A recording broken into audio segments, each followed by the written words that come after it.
morning, and thank you for joining us for Live Impact News. My name is Eugene Daniel, here from our 13 News Now streaming studio. Joined with me this morning, producer Naya Campbell is in the house, and meteorologist Hunter Force is here. We're going to kick it off with our forecast. There are several things happening today, and we're going to get to those as they take place, but we want to make sure that people are prepared as they head out the door, Hunter. And, we've had some really cold days, the coldest, I think, of the entire season. Yep. Not even in winter yet. What do we have in store today and the rest of the week? I mean, the good news is it's going to be another mild day today. Yesterday, we got into the lower 60s. Today, upper 50s to right around 60 degrees. So another nice December day.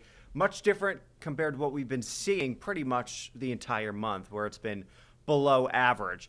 But as we take a look here, as we head into the weekend, heading into Saturday, we'll be in the upper 40s to right around 50 degrees. So, still a little bit below average, but overall not bad for a Saturday. Upper 50s heading into the day on Sunday. So even though we get kind of these colder days, at least it won't be sticking around, day after day after day. We'll finally see temperatures rising. But taking a live look at our Thompson Creek Window Company Sky View, it's a calm start to our Thursday morning. Temperatures are rising quickly. We were in the mid to low 30s earlier this morning. Now we're in the mid to upper 40s to lower 50s. It's 50 in Norfolk, 44 in Virginia Beach, 49 in Hampton and Newport News. 55 already in Wallops Island, feeling good over there this morning. 51 in Elizabeth City and 51 degrees down in Manio. If you have any plans outdoors today, it's a great day to just do anything. Go for a run, walk, play some tennis, pickleball, anything. If you have any, outdoor decorations you have to put up last minute, a good day to do that. We'll be in the upper 50s to lower 60s by later on this afternoon. We'll see an increase in cloud cover, but we're going to be staying nice and dry. Satellite radar is looking good this morning. Again, seeing a little bit of that cloud cover. As we zoom out, there's an area of low pressure off to our north and west, right around the Dakotas. A cold front swooping down through Wisconsin, Illinois, Missouri, Arkansas. That's sparking some showers and some snow off into the northern areas. But ahead of the front, it is extremely mild, and we're feeling that here. As we go throughout the rest of the day today, temperatures rising into the lower 60s. It'll be fairly cloudy, but I'll take 60s and cloudy any day in December. As we head into our evening, you're heading home from work, still warm, cloudier skies. We'll see a few showers pushing in late tonight, but the heaviest of rain will be between about 2 and 4 o'clock Friday morning.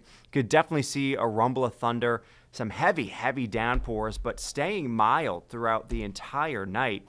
Our overnight lows are actually going to be warmer than our average highs for this time of year. Our average high is right around 55, and we'll be 59, 60 degrees tonight. So as we head off to work Friday, looking like the heaviest of rain is out of here, but still could see a few lingering showers throughout the day. We're in the low 60s at 7 o'clock in the morning. Then by the afternoon, you're heading out to lunch, still in the low 60s. Wind shifting more out of the west as that cold front passes on by. Skies start to clear, and we drop our temperatures through the afternoon, but not too rapidly. It gets pretty comfortable as we head until about the 3-4 o'clock hour. We're still in the upper 50s. And by Friday night, temperatures dropping quickly into the upper 30s to our lower 40s. In terms of rainfall, could pick up a half an inch to even an inch in areas around the south side and eastern North Carolina. Certainly depends on where that heaviest of rain ends up, but areas off towards the north could pick up a little bit less, maybe up to a half an inch around Richmond and Tappahannock. But certainly the rain is welcome. And behind the front, it is going to be windy. We're going to see gusts on Friday up to 30 to even 40 miles per hour. That's going to last throughout the afternoon. And then as we head into our Friday night, finally starting to see that breeze dying down. As we head into the weekend, it will be cooler on Saturday, but still not bad for the middle to end of December. Right around 50 degrees, mostly sunny skies, so a really nice start to the weekend. And then as we head into the end of the weekend, a little bit warmer on Sunday, back into the upper 50s, pushing 60 degrees. So a really nice weekend pre-Christmas. If you have any holiday parties, it's going to be a really nice Saturday or Sunday for it, and could even spend a little bit of time outside. Here's a look again at this afternoon. It's going to be warm in the lower 60s. We're going to see some rain developing late tonight into early Friday morning. Some of those showers lingering into our Friday morning commute, but the heaviest of rain between about 2 and 4 o'clock in the morning. But another warm day, lower 60s to start out. And then as we take a look at our 7-day forecast, nice heading into the weekend. A little bit cooler on Saturday, upper 40s to right around 50. And then we see a bigger cool down to start off next week, back into the low 40s. But by Tuesday and Wednesday, we're returning to the lower 50s. Christmas Eve right now looking to be around 53 degrees. So not bad.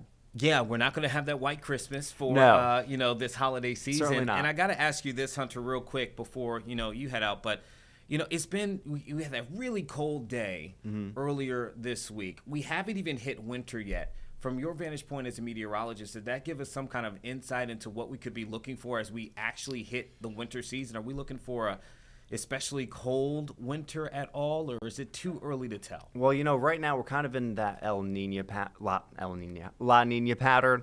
So technically we could be a little bit warmer than average, but kind of depends on, where these low pressure systems are tracking.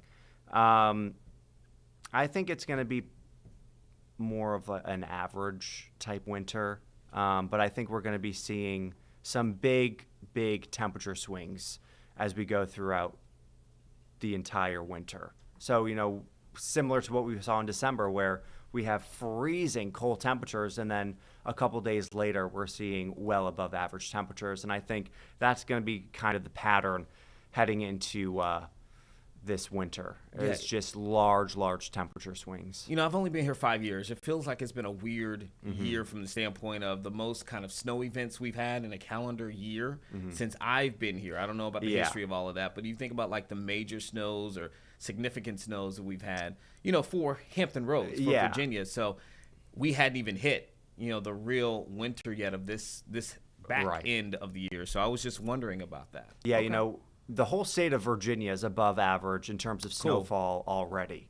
Not cool. So it's just been a quick start to winter. I mean, we just hit December and it was ready. Bang, snow, freezing cold temperatures. I mean, now we're prepared though for January and February. Like I feel like we didn't really ease into the winter. It just kind of hit us all at once. So I mean, now we're kind of prepared for whatever the rest of the season brings us. Listen, I'm cool. I'm wearing a turtleneck in the studio, so I'm all right with that, man. Okay, man, we appreciate you so much. And Thank you. Maybe if something happens later on, we can bring you back in or how that ever works. But we appreciate you, meteorologist Hunter Force. Thank you, guys. Have a good one. All right, appreciate it. Okay, we do have another guest who's in studio. Before we bring him back, and we're going to get him set up here, we do want to give you breaking news that took place out of Massachusetts. We've been telling you about the case of Brian Walsh, who had been convicted of killing his wife just earlier this week, Anna Walsh, back in 2023. Her body never found, but a jury still found it probable to convict him. Well, today, just moments ago, he had his sentencing in which a judge gave him told him what he's going to be doing for within the foreseeable future. So let's go ahead and look at what the sentencing was. We'll play it. We haven't seen it just yet, but here it is.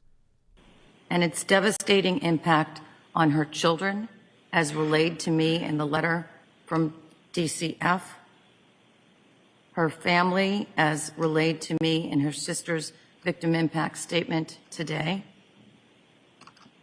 friends in their victim impact statements, in the community. In the trial testimony of Jem Mutlu and Alyssa Kirby, a little bit of Anna Walsh, her warm, powerful, and embracing spirit came to life in this historic courtroom. I have carefully listened to the moving victim impact statement, to the oral written sentencing arguments made by the Commonwealth, and by Mr. Walsh. It's clear to me that Anna was a bright light in the lives of many people. She lifted people up. I am sure that nothing I say and no sentence I can impose, even a life sentence, will lessen the grief that Anna Walsh's family, her mother, sister, and 3 boys, extended like family, confidants, friends, and others have endured and will continue to endure.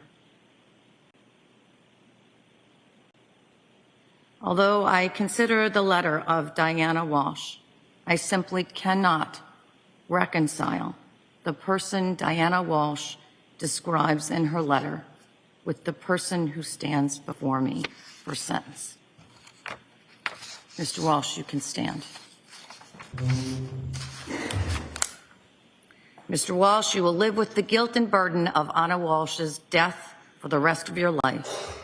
As to count 1, the jury having convicted you of murder in the first degree, I sentence you to life in prison without the possibility of parole. As to indictment 2, lying to the police in connection with the investigation of a life felony, I sentence you to no less than 19 years, no more than 20 years, the statutory maximum, in prison to be served consecutive to the life sentence in 001. The legislature caps the maximum sentence for the improper disposal of a body at 3 years in state prison. As to indictment 003, the improper disposal of the body of your wife, Anna Walsh, I sentence you to no less than 2 years, 364 days, and no more than 3 years in state prison to run consecutive to the sentences in 001 and 002. I want to make one other notation with regard to the sentences that I'm giving today. Earlier in this case, I identified that there was an error in Mr. Walsh's III. That error persists to today. Specifically, so the record is clear, as I understand Mr. Walsh's prior federal sentence, he was sentenced to 37 months in federal prison. That sentence was to run concurrent with any state sentence that was given in this case. This morning, I asked probation to run his III again, and it is still incorrect. It is showing a 5-year probationary sentence. At my direction, the probation department in the last month, or perhaps a little bit longer, contacted the federal probation office in Boston to correct what I think is an obvious error in his III. It has not been corrected, and it stands still today as showing 5 years of probation as the sentence.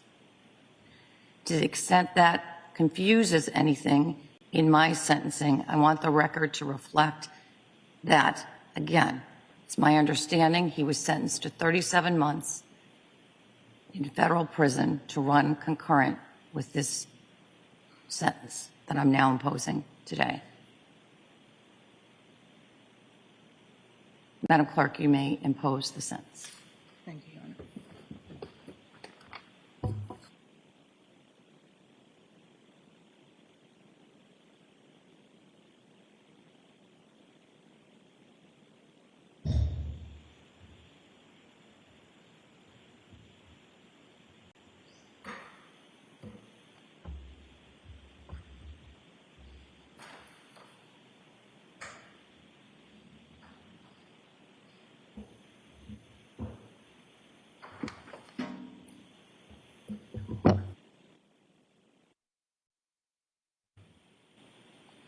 Mr. Walsh, a jury having returned a guilty verdict on charge 1, murder in the first degree, you were sentenced to the state prison for the term of your natural life. Count 2, witness intimidation, you having entered a guilty plea to that, sir, you are sentenced to 19 years, not less than 19, not more than 20 years to run from and after your life sentence on count 1. On count 3, improper disposal of a body, you're sentenced to not less than 2 years and 364 days and not more than 3 years to run from and after the sentence on count 2. You will receive 1,076 days credit for time deemed served while awaiting the disposition of this matter. All fees and fines in this matter are waived. You're all set, Mr. Walsh. Thank you. Thank you, counsel.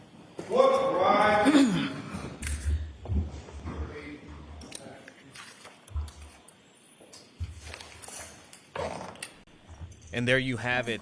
Brian Walsh convicted and now sentenced to life in prison without the possibility of parole for the murder of his wife, Anna Walsh, again, whose body was never found. But you heard the judge say there that he also has more time that's added on. Obviously, life without parole, it won't necessarily matter in that. But for the record, several years added for lying to police. Remember, we had reported and told you that he had originally told and misled police that she had some form of business trip in D.C. and then later came back and said he only panicked because he had found her body in their bedroom.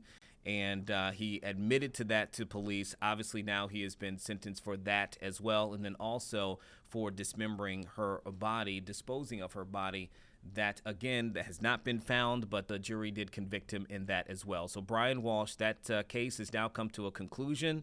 He will spend the rest of his life in prison. And so that concludes the case that we've been following here for a minute. We've brought you to the courtroom for the last few weeks or so there in Massachusetts. A lot of people had interest in that case across the country. Okay, we're going to switch gears here for something that a lot of folks here have interest in, but for a different reason. We're talking about vibes and a great time that you can spend in Newport News. Joining us right now is the mayor of Newport News, Philip Jones, to talk about a new festival, a major music festival that is coming to the city next year, Memorial Day weekend. They have been teasing and talking about this for some time. And now we have the details of this major event coming in. So thank you so much for joining us this morning, Mayor Jones. Honestly, just thank you so much for this opportunity. Anytime we come across the water, it's always a good time. And we look forward to talking about all the good things that are happening and will continue to happen in our great city of Newport News. We talk about coming across the water. Yeah. A lot of people are going to be doing that. But to your side of town, come Memorial Day weekend, what can you tell me so far about what you all have planned when it comes to this music festival? So what I tell everyone is that this is actually more than a music festival. We are moving away from that language. This is about the future of Newport News. This is about positioning and placemaking us in this global and regional economy. I will tell you this, one of the best parts about being mayor is that you're in a mayor group chat. All the other mayors, they talk to me about how much dollars they're able to generate from tourism and from visitors. For a long time, Newport News has been unable to compete to get visitors to come to downtown, to the center of our city. That's going to change with this. So this is not just a festival. Think about this as an opportunity to redefine what Newport News is, an opportunity to have an influx of visitors. We are going to compete for these Hampton Roads regional dollars, and we're going to win. What I would do to be a part of that group chat. I'm sure there's some great things. It's a fun time. It's a good time. I'm sure that it is, and this is going to be a great time. I love how you said it's more than a music festival. When I was looking at the release that you all put out, you were talking about how this is a celebration of commerce, culture, technology. What do you have in mind? How can you tease for people how those elements will be showcased in this particular event? I think when you look at a normal music festival, it's 1 to 3 days and it's centered around music and cultures. This is different. This is about how we can activate our entire city from uptown to downtown. How can we activate our waterways? How can we bring in our entrepreneurs, our small business, all of our corporate sponsors? This is the entire city coming together. We're going to have discussions with top of the line CEOs. We're going to talk about small business. We're going to talk about home ownership. Then we're going to use music as a underlying theme. So you're not going to come for the music. That's how we're going to attract you. What we're actually going to do is we're going to show you all that Newport News is and all that it can be. You know, you've been talking about this even before you were elected, and you've been consistent. Like, your goal has been to bring something new, fresh to the city, to show people what Newport News is and can be. You've done a lot of different things that have been really exciting to watch, honestly, over the last few years. And this, you're kind of hinting that this you think could take Newport News to a next level. Where do you see the city in even the next few years, particularly when you're bringing something like this into the fold? So the first thing that I've always said is this is about an investment into opportunity. The status quo is no longer an acceptable option for Newport News. We're going to have to compete for those regional dollars. You see what's happening in Portsmouth with their casino, Norfolk with their casino. They're able to generate all of this revenue that they're able to put into their schools, etc. We don't really have a large enough economic engine in Newport News, but what we do have is we have Newport News Shipyard, we have Ferguson, we have Cannon, we have Liebherr, we have Jefferson Laboratory. So we actually sit at the intersection of technology, of culture, and capacity. So let's connect all of those things. People, I tell everyone, Newport News, the story of Newport News is this region's best kept secret. Most people don't come to City Center. They don't come to downtown. So let's attract them to our city, and let's use music as that magnet. But once they get there, they're not going to want to leave. And so what I tell everyone is this is an investment into opportunity. My goal is to generate at least $3 to $4 million of direct and indirect economic impact. We're going to have the corporate sponsorships. We're going to have the public-private matching funds. This is an investment into what Newport News can be. Speaking of investment, the city did make an investment, or approved, I believe it was $3 million, a little bit over $3 million. That's for correct. a grant. So you all are really trying to put your money where your mouth is with this too. That's correct. I'm a military man. I think a lot of people know that. I was in the Marine Corps for a long time. This is going to be the main effort. That is going to be downtown. And so the way that I look at this is that there's a lot of good. The only bad thing I'll say is this, is that, we have probably 13 or 14 smaller festivals and things that we do in the city. We're going to shrink that, of course, over this next year. So instead of having 12 to 14 smaller things, we're probably going to have 1 to 3 larger things. We're going to pool all of our resources. We're going to invest into our downtown, into City Center. And most importantly, I can't wait to see the final report and to see how much visitors came to our city, how much revenue did we generate, whether it's sales tax, gas, meals, etc. So direct and indirect, this is an investment, and I want a positive ROI at the end of this thing. Now, it's going to be Memorial Day weekend. Correct. I would ask why that weekend, but I think it kind of, makes sense. If you can get Memorial Day weekend and get people to come out, that's going to be great. But who are you working with to pull this all together? So the way that we looked at this contract was we're going to use someone that was local, and that's Port Warwick, which is going to provide the administrative and operational framework around this. I am not a music person, right? I'm a big nerd, but I do know that there's a lot of talent here in the region when it comes to global music touring who put on amazing festivals, nationwide festivals. And so they do festivals, but what we're going to do in Newport News has never been done. Intersection of tech, culture, capacity, all things coming together. So we've partnered with 2 amazing organizations. I know they're going to be on your show in a few weeks. They're going to have much more information. But I would tell everyone, not only in Newport News, but also across Hampton Roads, we're going to distribute information in a concise and timely manner. We're going to hit those milestones, and along the entire way, we're going to have citizens involved. So we're going to have not only a steering committee made up of 2 members of City Council, but we're also going to have citizen input. Who do you want to come? Who do you want to hear from? CEOs, tech giants. There's a lot that's happening right now in the future of work, and Newport News deserves to have a seat at that table. And you mentioned global music touring. For those who may not be familiar with the name, okay, if you have been familiar or visited any festivals in the area, like, Mayor Jones just said, Cousins Festival rings a bell for people. Okay, so Antonio Dow is the CEO of that.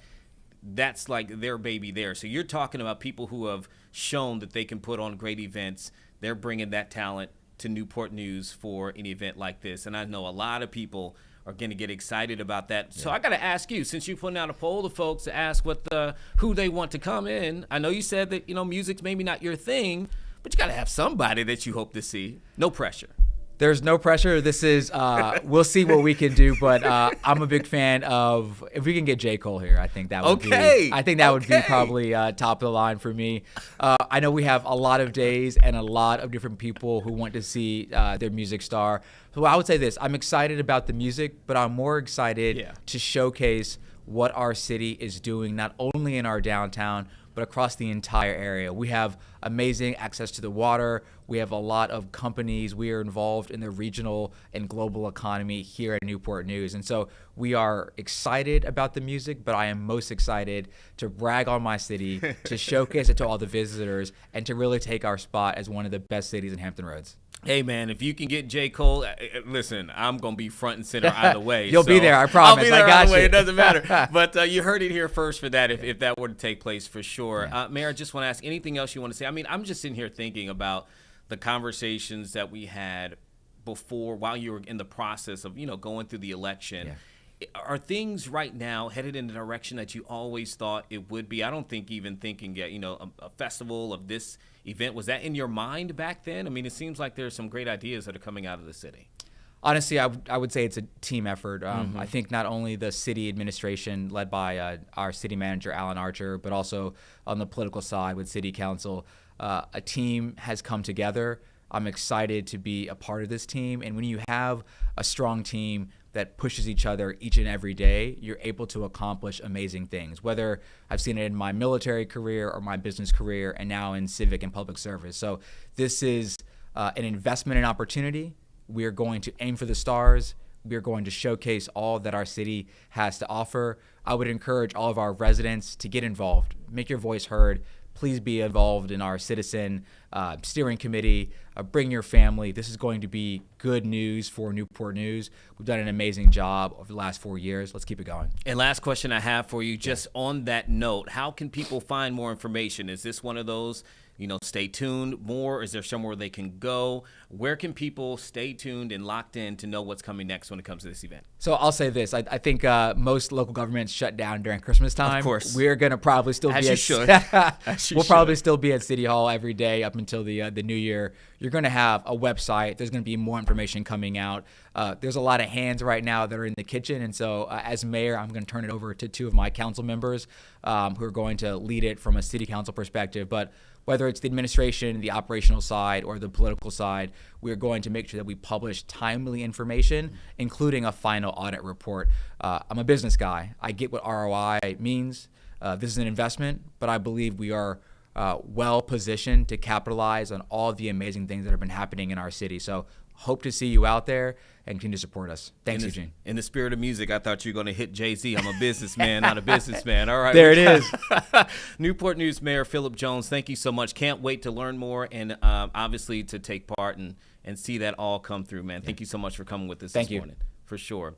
Okay, you heard it there. If you want to learn more, stay tuned. Of course, we're going to stay on it as well as soon as that information gets out to get to you, too, for this major festival taking place in Newport News for Memorial Day weekend of 2026. Cannot wait to see what transpires with that. Okay, right now I think we will go ahead and transition. I'll get you queued up and ready here for a little bit. We're going to show a press conference that took place in Washington, D.C. today with House Democrats led by House Minority Leader Hakeem Jeffries, and this coming on the heels of the House Republicans passing a health care bill that does not include any extensions of those ACA tax subsidies, which we know go to expire at the end of this month come January 1st. And so a lot of policy experts, and you've heard from a lot of lawmakers, all have said that once that happens, those premiums for millions of Americans will skyrocket as a result. And that was the key issue at the center of debate for the historic and longest running government shutdown that we just got out of in November. No solution was able to come to for that. And so now we're seeing Democrats who are speaking out against that. But again, we've also seen some Republicans who have even been in support of extending those tax subsidies. All in all, it still would have to make it through the Senate. And we know that just last week or a week and a half ago, neither Democrats or Republicans could get their individual bills passed in the Senate. So what are the likelihood that a solution is made by the end of the year? we're not quite sure if that will happen. But at this moment, we'll go ahead and play. This just ended, so we're just doing a brief recording of the Democrats speaking in D.C. again after House Republicans were able to pass that health care bill. Suggest it should be today. So, Speaker Johnson, don't send us home without a vote. Put this bill on the floor. The American people are watching, and they deserve a vote. And now, it is my great pleasure to introduce our leader, Hakeem Jeffries.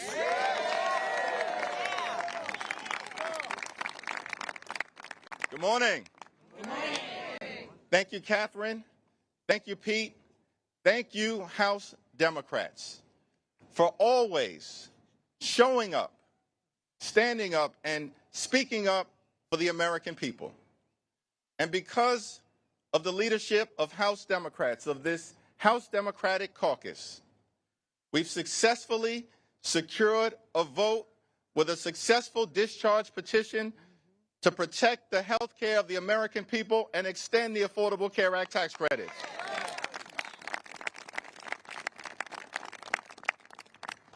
We're here gathered on the House steps with one last thing remaining.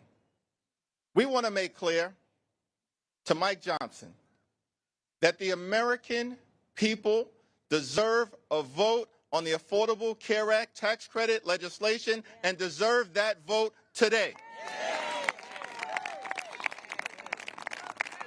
No more excuses, no more delay, no more burying your head in the sand. Under no circumstances should the House of Representatives adjourn until we successfully extend the Affordable Care Act tax credits for tens of millions of Americans. The American people deserve a vote today, not tomorrow, not next week, not next year, today. Republicans have had all year to address this health care situation. But they've been too busy trying to jam their extreme agenda down the throats of the American people. Republicans have been too busy enacting reckless tariffs that increase costs on everyday Americans by thousands of dollars per year. Republicans have been too busy gutting the health care of the American people. Republicans have been too busy ripping food from the mouths of hungry children, seniors, and veterans. Republicans have been too busy enacting massive tax breaks for their billionaire donors. And Republicans have been too busy treating the Congress like it's a wholly owned subsidiary of the Trump cartel. Let me be clear about something. We ain't down with any of that. House Democrats aren't here to bend the knee to Donald Trump. We're here to bend the arc of the moral universe toward justice. We believe, as House Democrats, that the cost of living in this great country is far too high, that America is too expensive, that far too many people, working class folks, are struggling to live paycheck to paycheck, can't thrive, can barely survive. That the most important thing that the Congress should be doing is driving down the high cost of living to make life more affordable for everyday Americans. We believe that in this great country, that when you work hard and play by the rules, you should be able to live an affordable life, a comfortable life, to live the good life. Not too complicated in the wealthiest country in the history of the world. We believe that when you work hard and play by the rules, you should be able to live the good life. Good paying job, good housing, good health care, good education for your children, and a good retirement, which means keep your hands off our Social Security and our Medicare at all times. And Democrats believe in this great country, the wealthiest country in the history of the world, that access to high-quality health care can't simply be a privilege. that's only available to the wealthy, the well-off, and the well-connected. We believe as Democrats that in this great country, health care that's affordable and accessible is a right that should be available to every single American. That's what we believe, and that's what we're fighting hard to achieve. Now, unfortunately, all year, the American people have been dealing with this Republican health care crisis that is devastating everyday Americans. And we're here to call it out. We're here to provide a moment of clarity. Republicans have enacted the largest cut to Medicaid in American history. Hospitals, nursing homes, and community-based health centers are closing all across the country, including in rural America, because of toxic Republican policies in their one big ugly bill. Republicans have launched an all-out assault on the Centers for Disease Control, the National Institute of Health, the Food and Drug Administration, on vaccine availability for children, and on public health. And because of the Republican refusal to extend the Affordable Care Act tax credits, tens of millions of Americans are at risk of being unable to go see a doctor when they need one. The Republican health care crisis is unacceptable, unconscionable, and un-American. And our message to Mike Johnson is clear. You can run, but you cannot hide.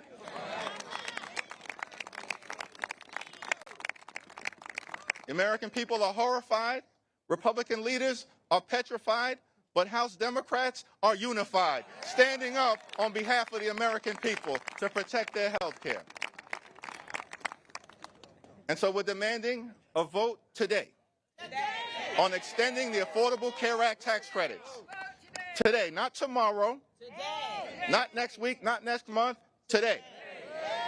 And our promise to the American people is that we will continue to fight to drive down the high cost of living, continue to fight to fix our broken healthcare system, and we will continue to stand up for Medicaid, for Medicare, for the Affordable Care Act, for our hospitals, for our nursing homes, for our community-based health clinics, for the health care of every single American.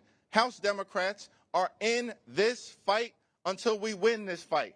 Cancel the cuts, lower the costs, save health care, and extend the Affordable Care Act tax credits now.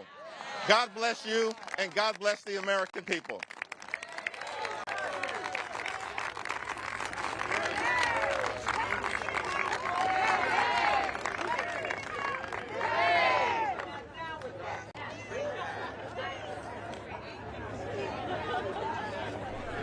And there you heard it from House Minority Leader Hakeem Jeffries, Democrat, who says that they are going to try to demand a vote to extend those ACA tax credits today. This after the House passed a GOP-backed health care bill that does not include an extension of those expiring tax credits. And so that is the latest out of Washington, D.C. We will see what will exactly take place. But for now, we're going to go out to New York City, where the new mayor-elect, Mamdani, is giving a speech there. We're going to listen in to what he has to say at the moment. $20 billion budget, reduced the structural deficit by nearly 80% in 2 years, and has deep competence navigating the political complexities of budget management. City Hall will feel familiar for Sharif. He has not only held senior roles in city government across the past 3 mayoral administrations, he served as the commissioner of the Department of Finance and has led high-level negotiations on New York City's behalf.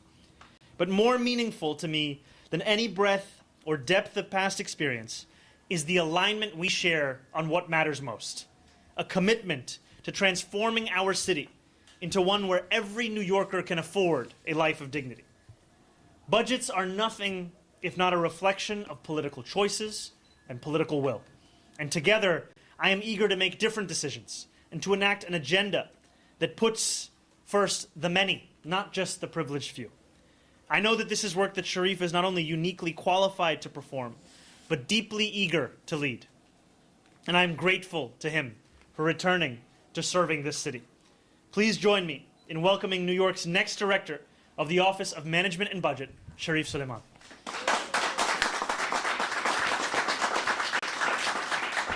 Thank you.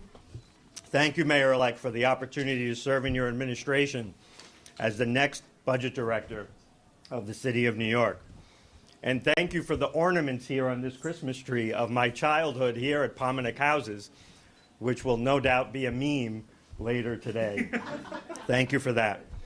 But I am humbled by the trust you have placed in me to take on this important role and to work alongside you in the stellar team you have assembled to deliver on the affordability agenda. And speaking of that team, I'd like to thank incoming First Deputy Mayor Dean Foulahan for being a mentor and a friend, and incoming Chief of Staff Elle Biscard Church for her leadership and confidence in me to deliver for New Yorkers. I'd be remiss if I did not also thank my current employer, the City University of New York, an invaluable institution, an affordable engine of upward social mobility. I want to thank the chair of the board, Bill Thompson, Chancellor Felix Matos Rodriguez, and the Chief Operating Officer, Hector Batista, who is here with us today. Thank you, Hector, for everything. Thank you for the opportunity to manage CUNY's finances. It's been said that public service is a privilege. Well, I have been lucky enough to enjoy that privilege for nearly 30 years in various roles in the state and the city of New York. And I am honored to continue to serve in what will be my fourth mayoral administration. I can honestly say that I am as excited today as I was 28 years ago about the opportunity to deliver meaningful change through public service. Budgets are more than just numbers on a spreadsheet, lines on a graph, or statistics on a chart. They're about priorities. They're about hopes and dreams of New Yorkers for a more affordable city. They're about innovation and excellence in government. They're about ensuring quality service delivery for New Yorkers. We will be intentional about smart and effective budgeting that delivers on the needs of New Yorkers while being responsible stewards of the public fisc. We are clear-eyed about the challenges that lie ahead, and we are excited about the opportunities to tackle an affordability crisis that has persisted and has strained household budgets for far too long. To be sure, we will need help to get there, and I look forward to joining ongoing conversations with our governmental partners on how to achieve the affordability agenda together in common purpose. On a personal note, as a first-generation Egyptian Muslim American who was born and raised in New York, I cannot help but feel a profound sense of pride for the chance to join the administration of the first Muslim mayor of the city of New York. My parents emigrated here to the U.S. from Egypt over 5 decades ago. Like many immigrants, they made ends meet through a collection of jobs. But my father, who's here with us today, he ultimately found his way to a career in public service in the New York City Department of Health and Mental Hygiene. And it was while he was at DOHMH that he instilled in me the nobility of public service. And I am glad again that he's here with us today to usher in the next chapter in this historic time in our city's leadership. So thank you, Dad. And finally, to my family who are also here with us today, to my wife, Hanan, Hayati. I hope it's okay if I borrow that line. Okay. Thank you for your love, support, and endless sacrifices when plans were upended because I needed to stay in Albany another week, or I had to tend to some governmental crisis during COVID. To my children, Lena and Ziad, thank you for being 2 amazing kiddos and for translating the Gen Alpha world for us. And to their teta, their grandma, Layla, thank you for being a pillar of strength for our family. So once again, thank you, Mayor-elect. I'm very excited to roll up my sleeves and get to work. Thank you.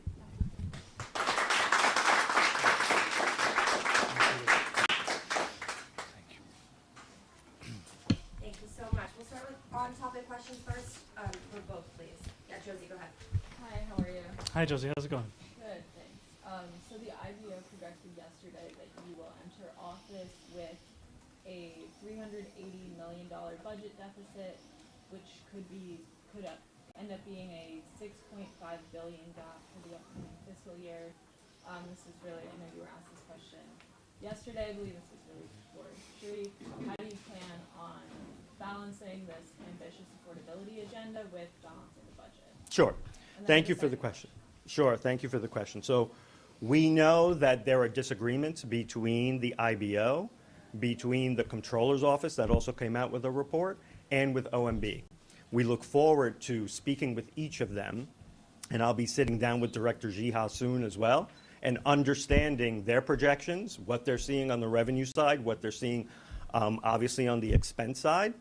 And, you know, our preliminary budget will reflect the mayor's priorities, and we will have a preliminary budget that's balanced. We've had balanced budgets in the city of New York since 1981, and we're not about to shy away from that. Okay, and then my second question is, you're appointing many former de Blasio officials. You're appointing today and the two yesterday, both former de Blasio admin officials. Do you think you're inviting more criticisms than you've already gotten about potentially being a de Blasio 2.0? I am confident in the team that we're putting together. And what I appreciate so much about this team is they bring with them a fluency of city government and an undimmed ambition as to what it could deliver. And it is a team that we are going to announce additional additions to in the days and weeks to come, and New Yorkers will see it for what it is, which is a new era in our politics. Yeah. What do you think is the thing in OMB that most needs fixings with the administration? I think I'll just say broadly. I think about the example of universal pre-K. OMB was critical in delivering that to New Yorkers across the 5 boroughs.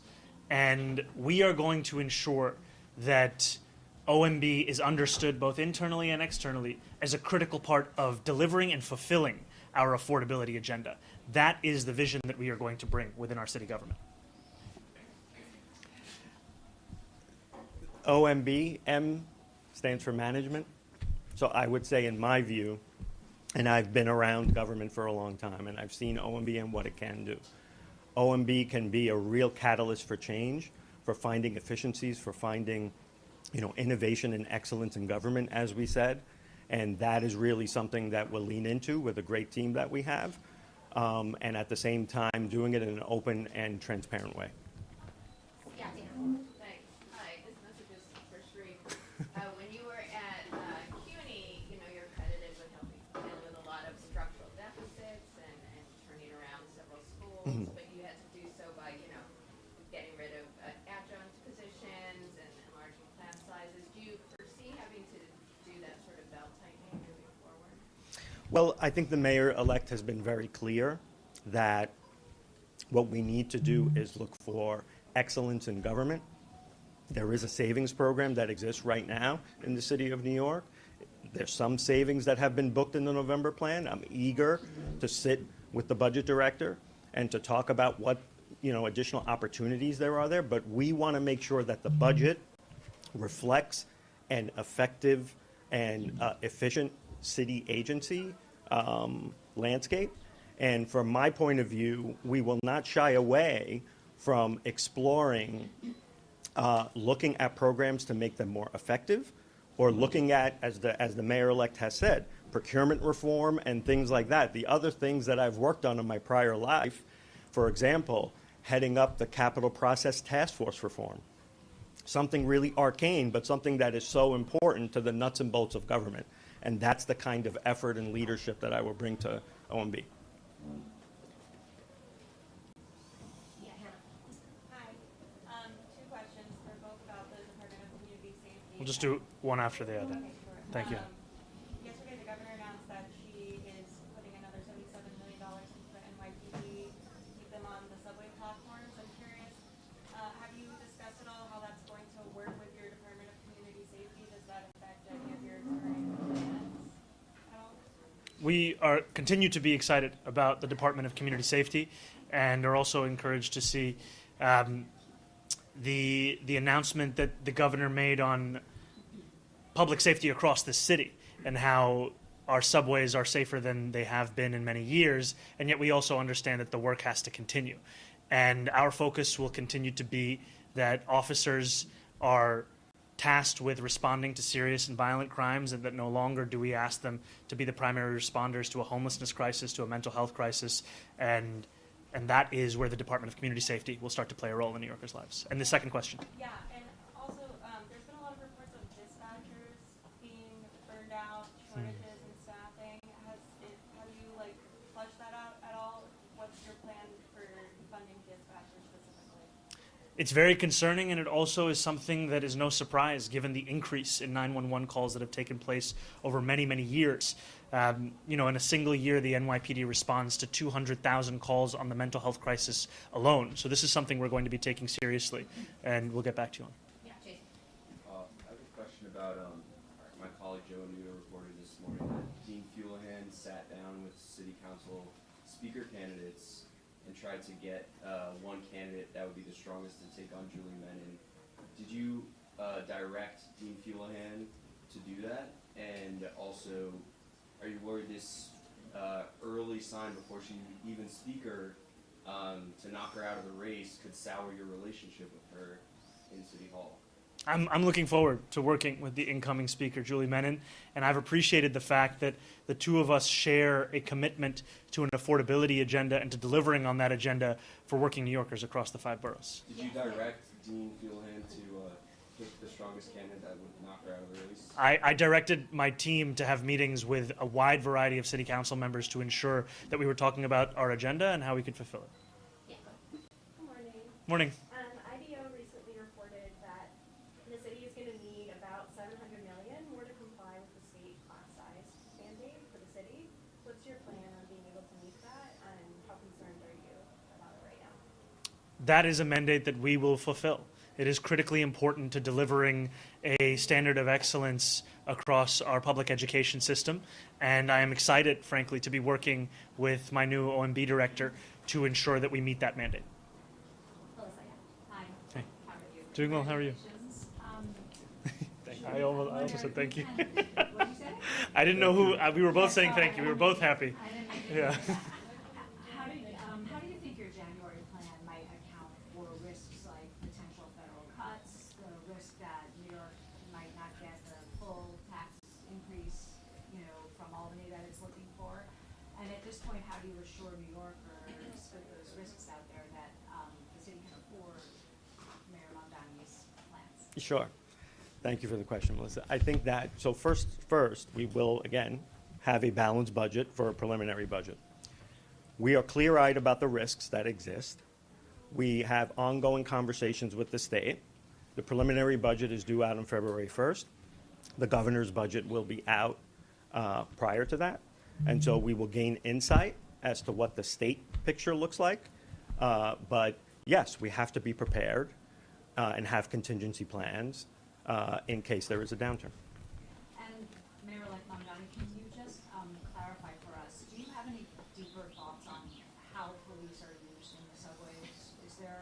Are you okay with them, say, being on the train cars at night versus standing around on platforms? Do you have concerns about them maybe just being there but not being useful, separate from your concerns about the community? I think my concerns is, as someone who has grown up in this city, there have been many times where I have been walking through a subway station and the only person that a New Yorker can find to ask any question of is a police officer. And I know that our police officers have things of much more importance to do than to answer a question of which train is running and which exit someone can use.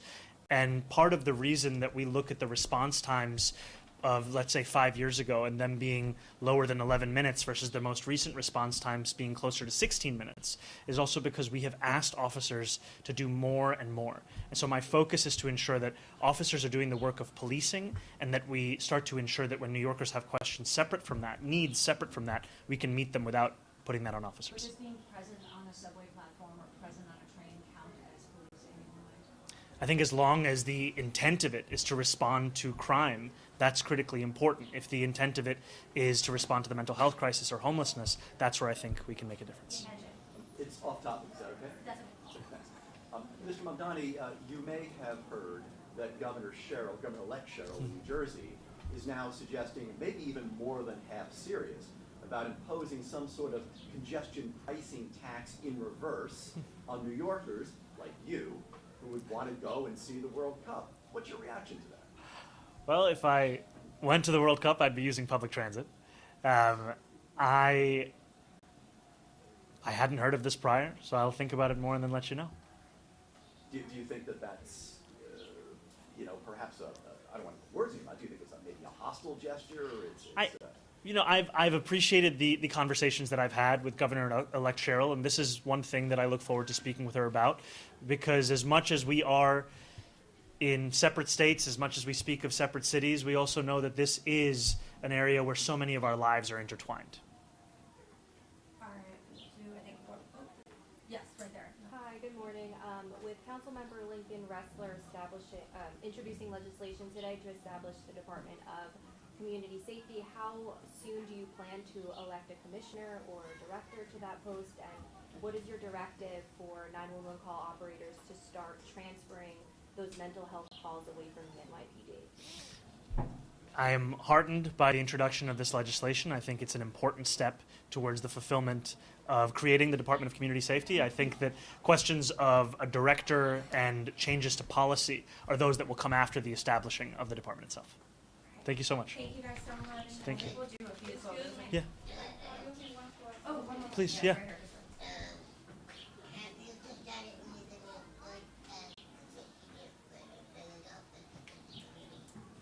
Not as yet. We will be making additional appointments over the next few days and weeks, and at this point, we are very, very excited, frankly, of the ever-expanding nature of the team. As soon as we have that to share, though, we will let you know.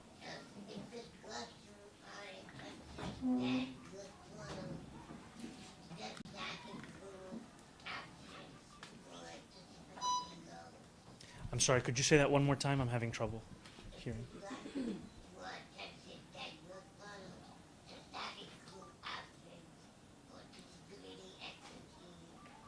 I'm just going to come over to you. Is it in regards to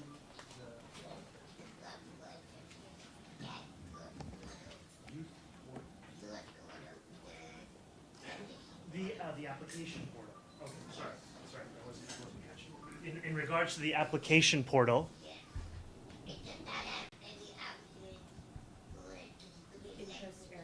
Okay.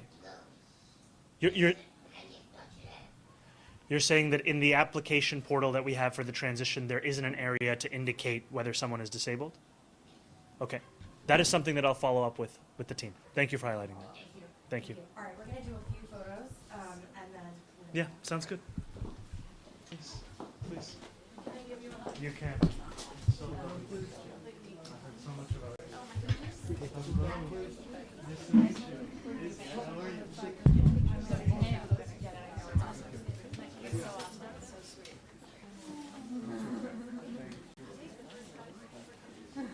You brought tears to my eyes. Thank you for everything.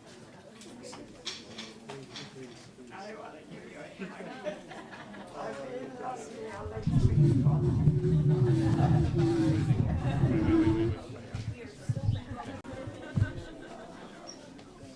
Please come. Oh man, can I stop? He made me cry.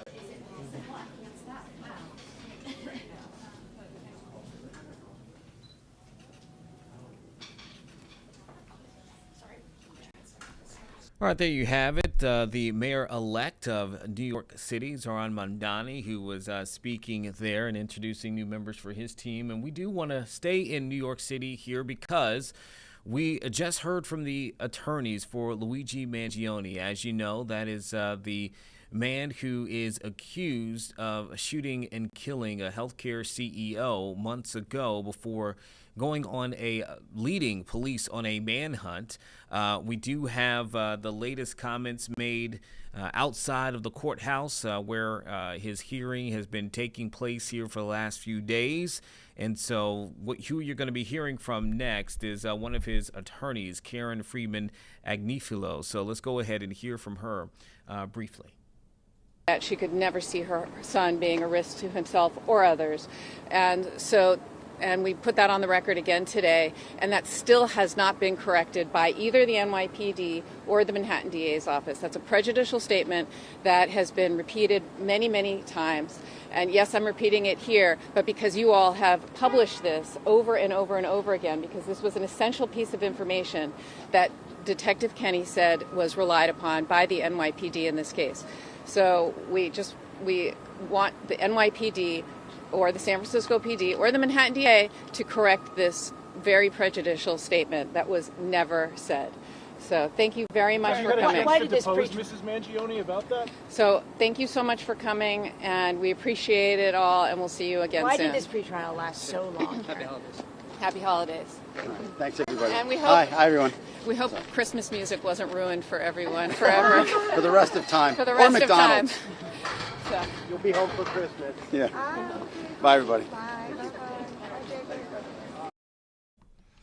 Okay, off the top of that, again, that was pre-recorded. She definitely took issue with how long this pretrial process has taken place, and some of the evidence they say that prosecutors have been noting and using so far that they do not believe should be used within this particular case. But right now, we're going to quickly pivot because we are seeing what appears to be a plane crash in North Carolina. So if we can go ahead and take that live in the moment as we look for more information. Right now, this is about as much as we have. But this plane crash is in Statesville, North Carolina.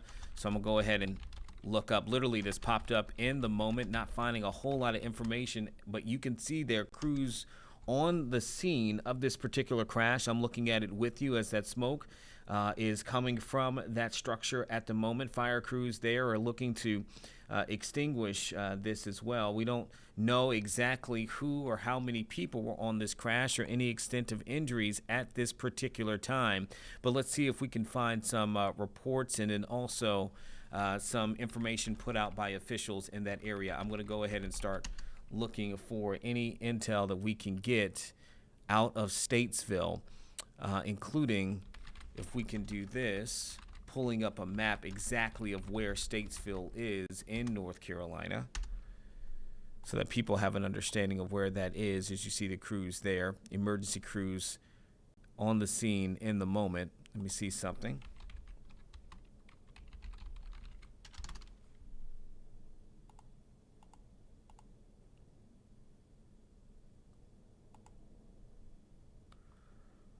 Okay, I do have a bit of information that's coming in from our ABC affiliate there in the area, WSOC, and these crews are apparently on the scene of this crash at the Statesville Regional Airport.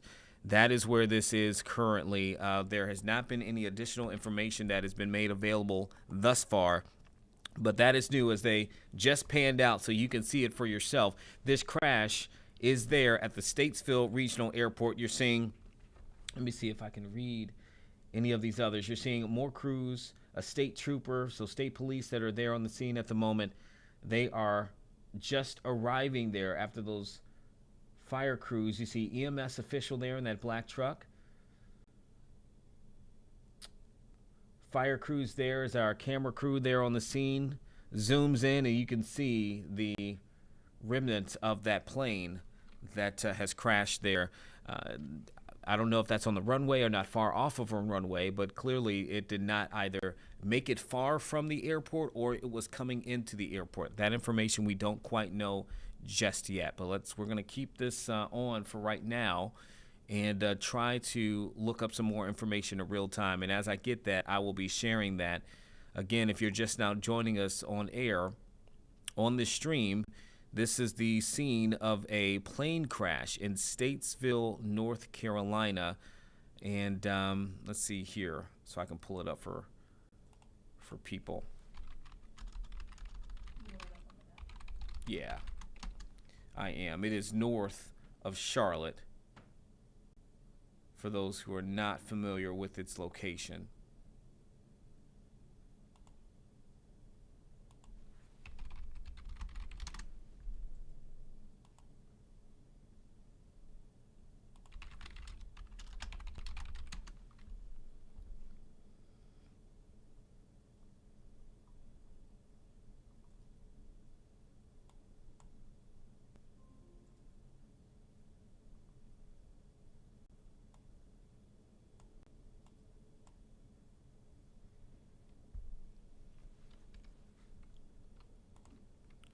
All right, so I have it pulled up there at the moment, and I'm monitoring information. Let's see if we can get something.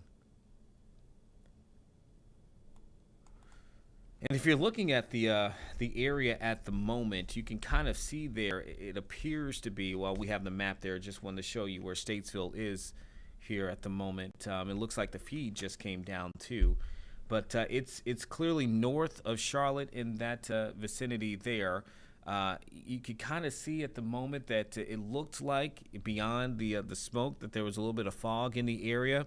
It's unclear, though, if that would have played a part in the accident or that crash. Again, we're still going to be looking for information. There were crews there on the scene with our affiliate there, WSOC. However, that picture has right now come down, so we don't have a live shot to show you at the moment of this crash at that Statesville Regional Airport. If it comes up, when it comes up, of course, we will cue that back up. But for right now, we do not have that up, and they just took it down, and we are expecting to get more information as we go through. And I'll be able to kind of look up some things here too from at my station. But for right now, I think we're going to go ahead and pivot a little bit just because we are waiting for that shot to come back up, and it will give us a little bit more time to get some more intel into what is going on.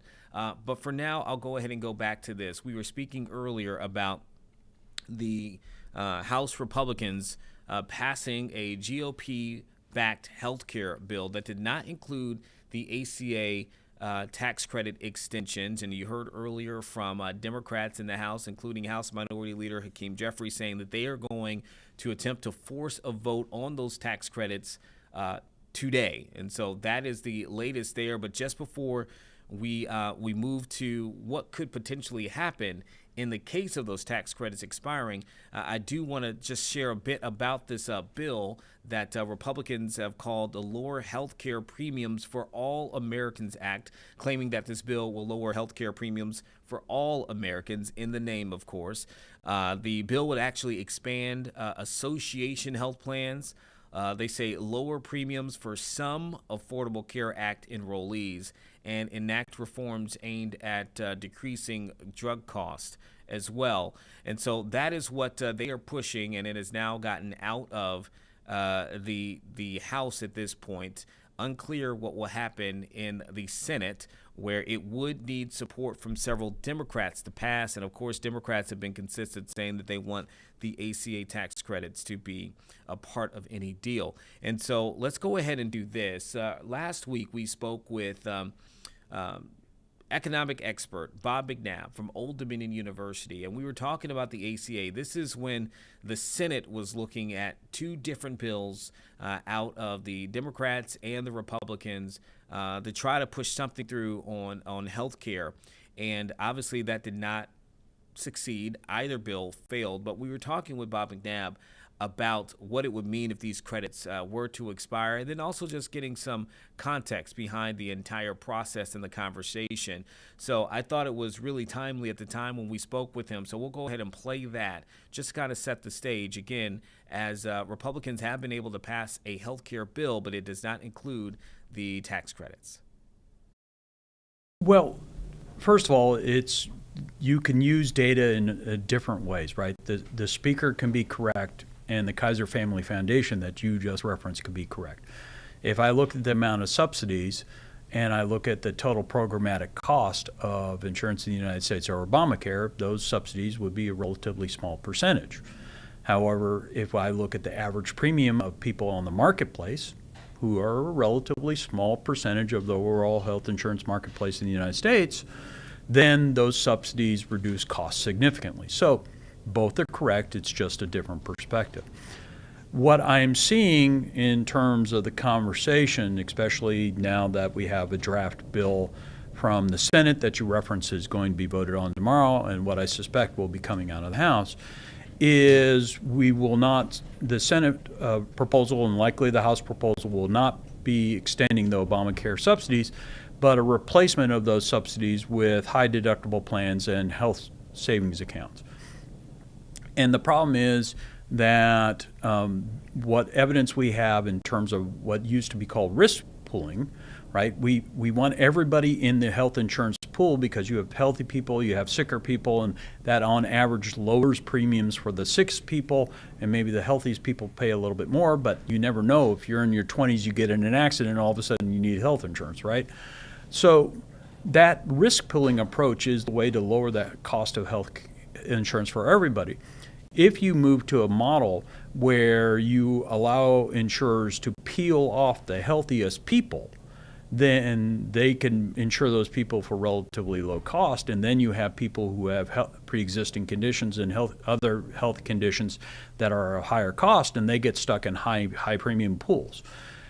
We used to do that before the Affordable Care Act. The problem is we have short memories.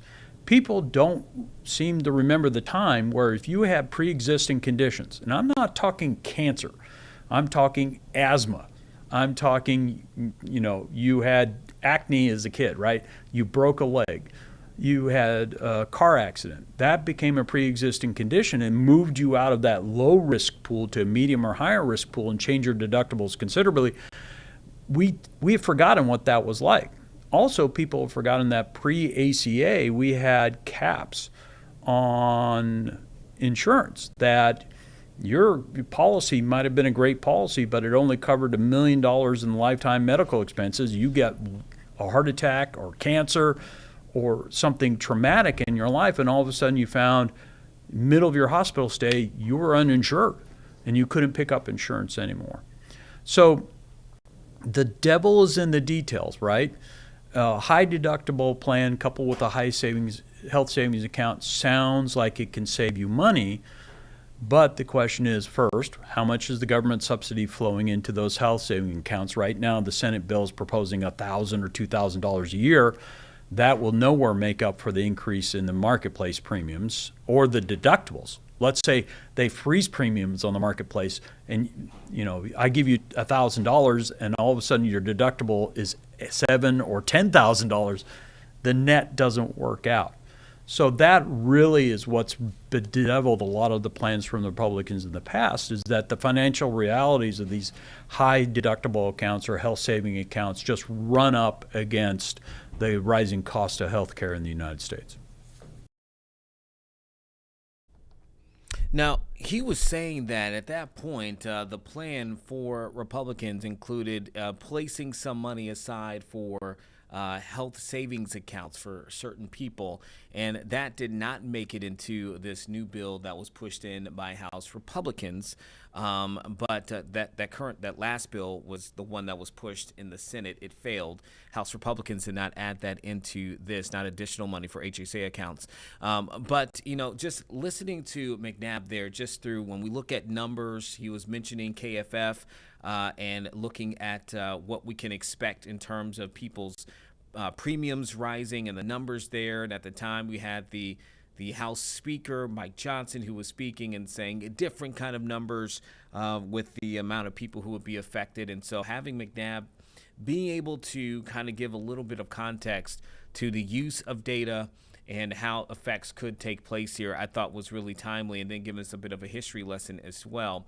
Again, this comes as House Republicans were able to get their bill for health care passed in the House, but it does not include an extension of the Affordable Care Act tax credits. We'll see what happens now in the Senate.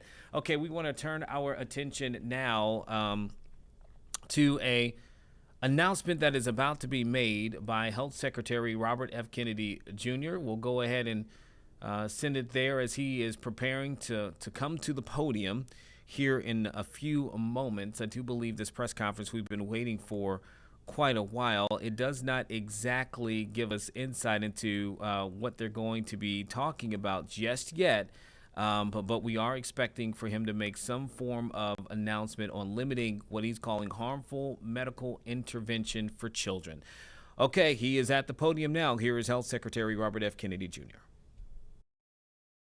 Many of you by name.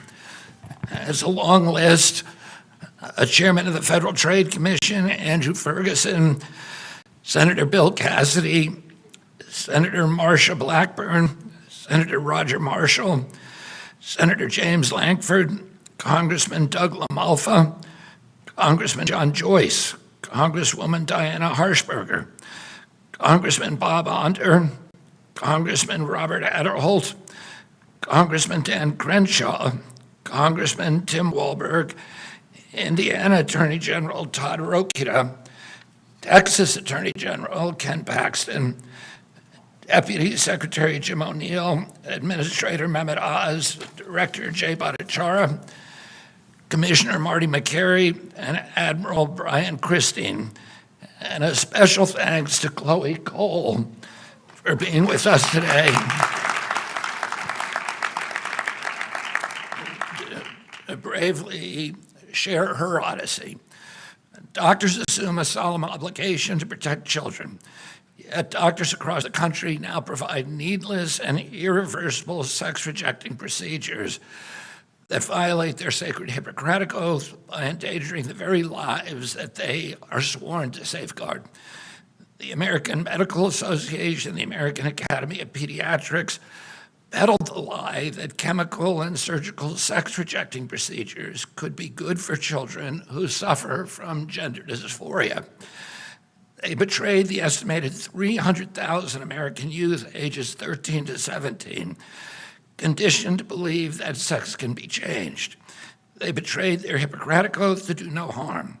So-called gender-affirming care has inflicted lasting physical and psychological damage on vulnerable young people. This is not medicine, it is malpractice. We're done with junk science driven by ideological pursuits, not the well-being of children. A peer-reviewed report published by the HHS Office of the Assistant Secretary for Health last month confirms that sex-rejecting procedures impose medical dangers and lasting harm on children who receive these interventions.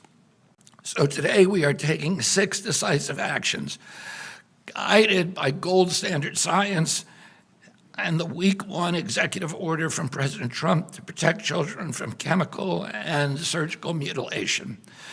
This morning I signed a declaration: sex-rejecting procedures are neither safe nor effective treatment for children with gender dysphoria.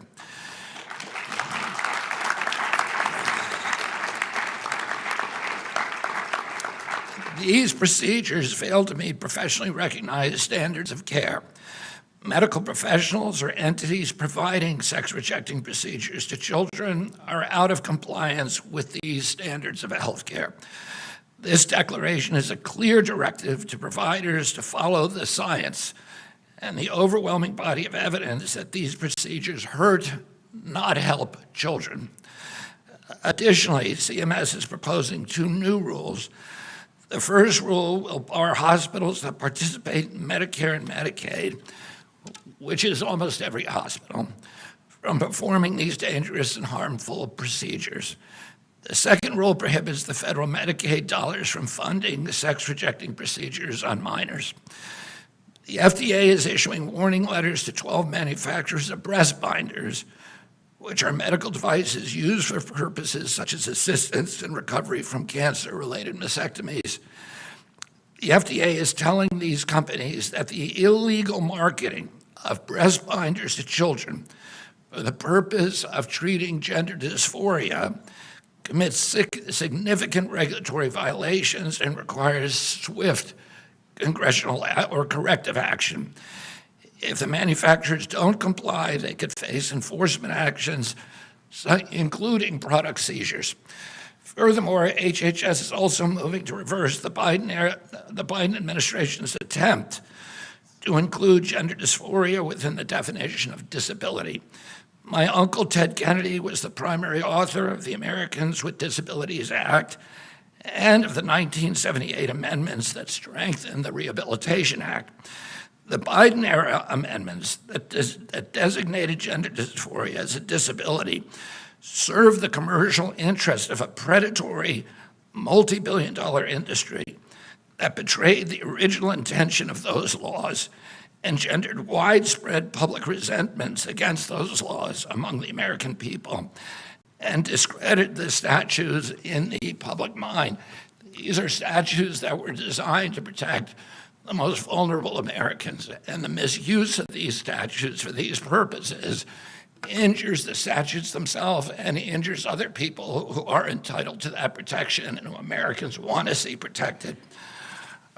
Our proposed rule will reassure recipients of HHS funding that policies preventing or limiting sex-rejecting procedures do not violate disability non-discrimination requirements.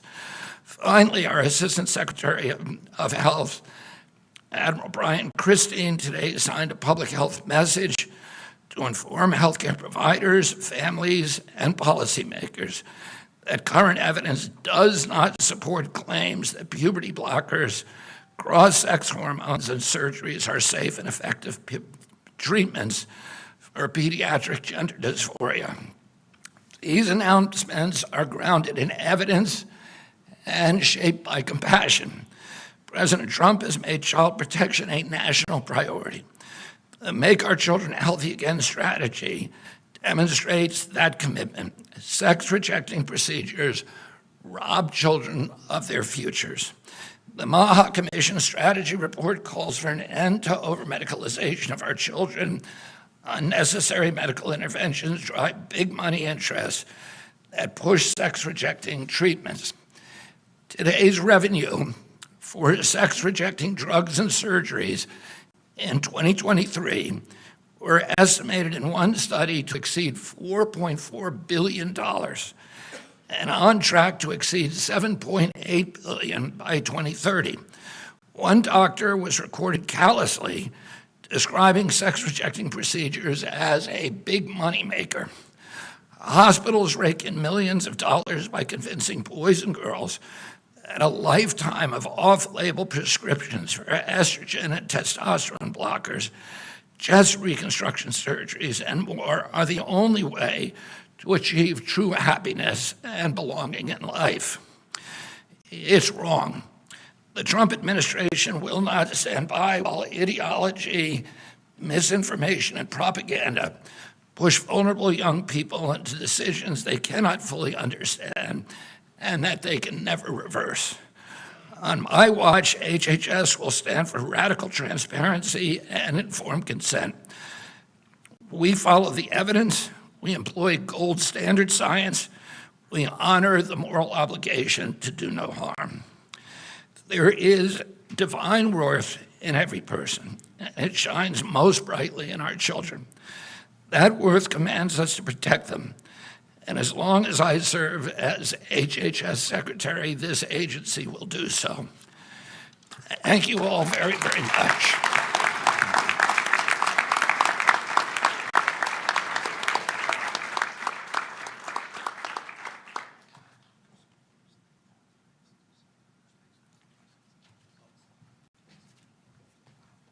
Sorry, I thought I was last. I guess I'm not.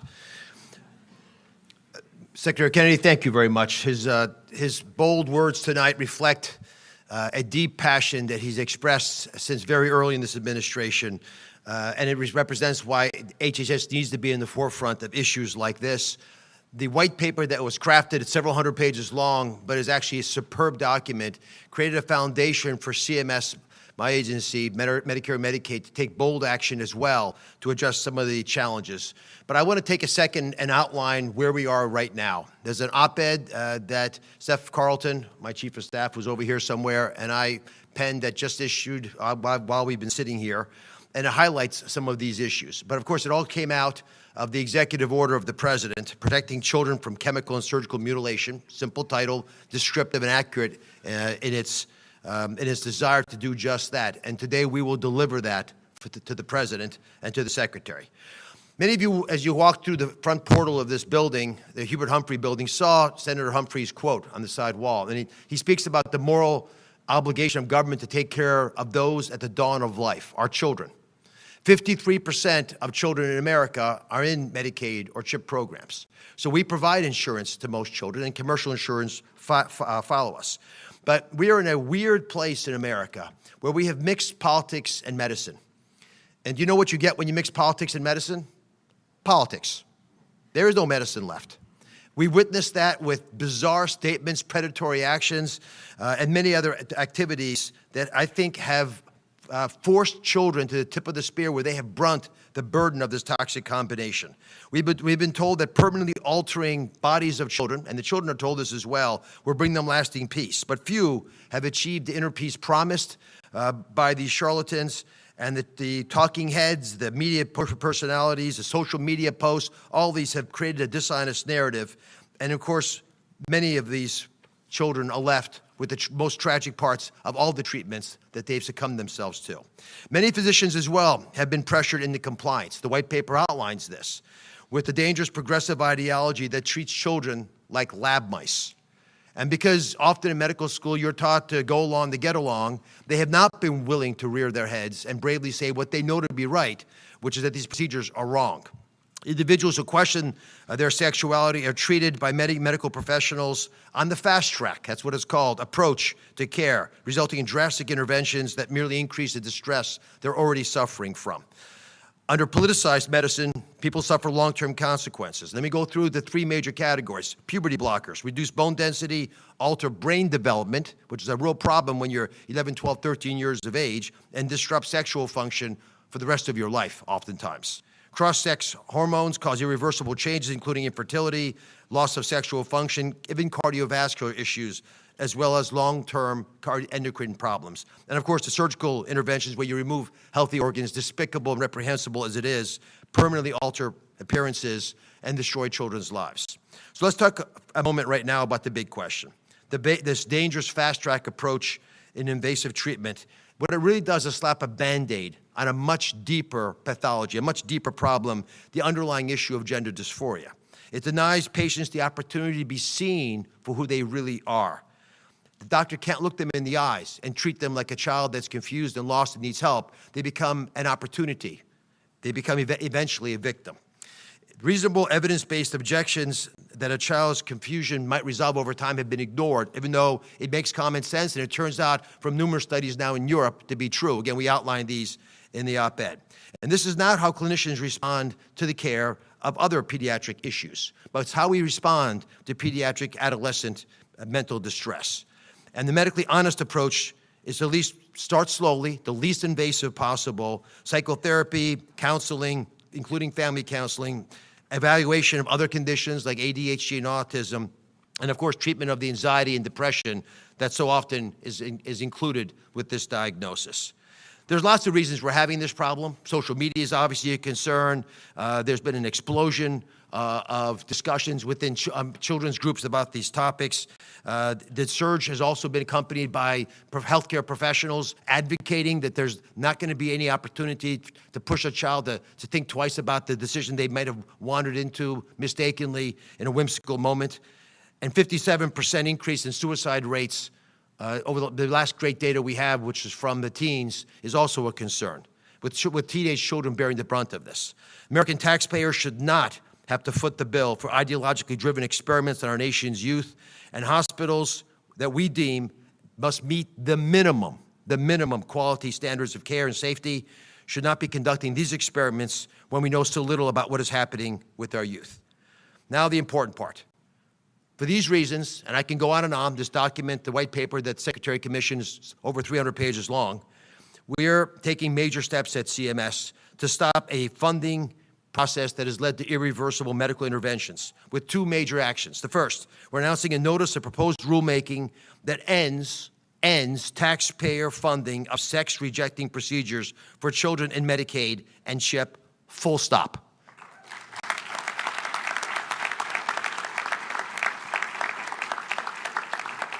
We don't provide health care to every child, but at 53%, we've got most, and we're not going to let taxpayer money go to hurt these children, and those children will no longer be hurt with this ideology.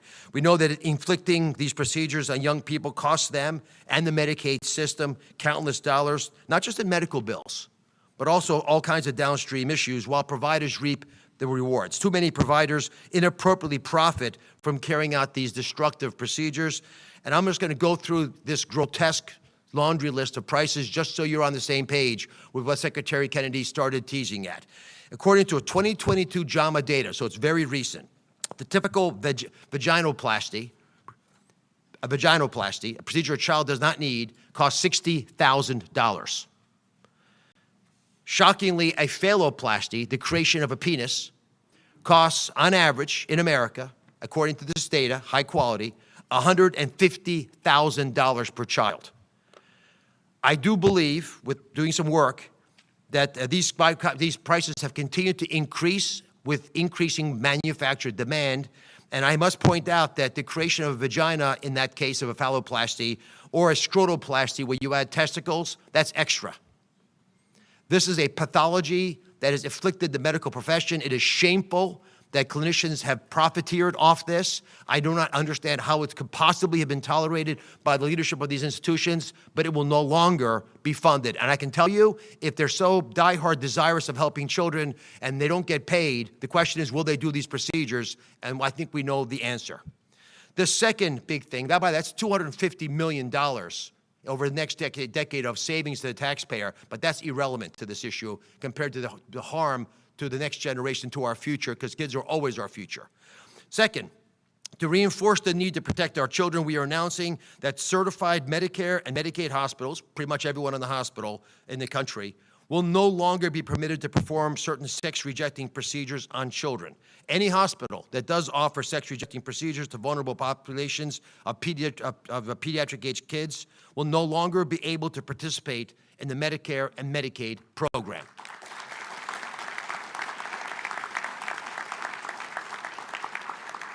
We want our hospitals returning to healing, not harming the patients entrusted with their care, or they're going to pay a very steep price. These actions are part of an all-government effort led by President Trump and spearheaded by Secretary Kennedy to protect vulnerable individuals and genuinely make America healthy again. This is not just smart, science-based health policy. It is our moral duty, as Senator Humphrey mentioned 50 years ago. I'm passionate about this issue. My whole team is passionate about this issue. Secretary Kennedy, God bless you for pushing forward on this.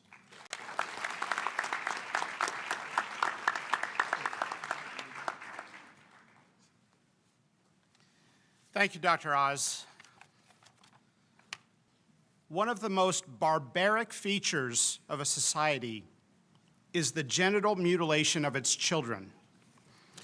It's based on a medical dogma, sadly, that the normal, sometimes stressful experiences of boys and girls growing up is a pathology that requires medical intervention.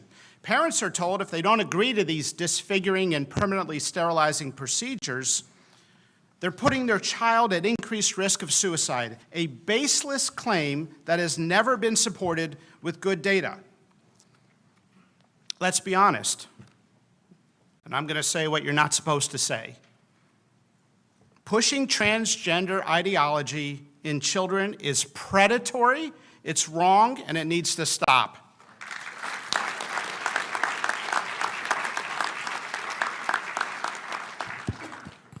This ideology is a belief system that some teachers, some pediatricians, and others are selling to children without their parents knowing sometimes, or with a deliberate attempt to remove parents from the decision-making.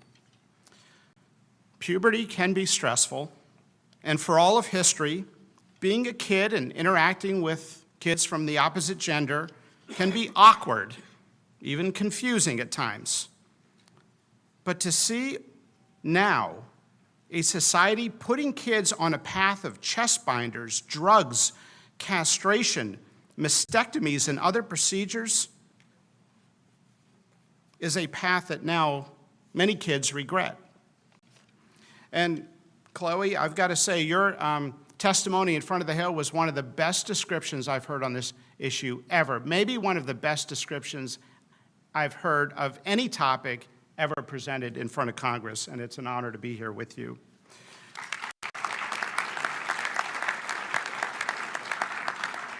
Let me be clear about something, and this is an important distinction. Sometimes it doesn't get mentioned. We're not talking about medically treating kids with a biological basis for differences in sexual development, what used to be called intersex. We're not talking about children with 5-alpha reductase deficiency, Klinefelter syndrome, Turner syndrome, or other sex chromosome abnormalities. We're talking about an ideology that is supported by flawed science that every child as young as 4 years of age should pick from an array of genders. We've got high schools now where half the kids don't identify as a boy or girl. What's going on? To American hospitals and clinics, do not ask parents to leave the room in order to sell your transgender ideology to America's children.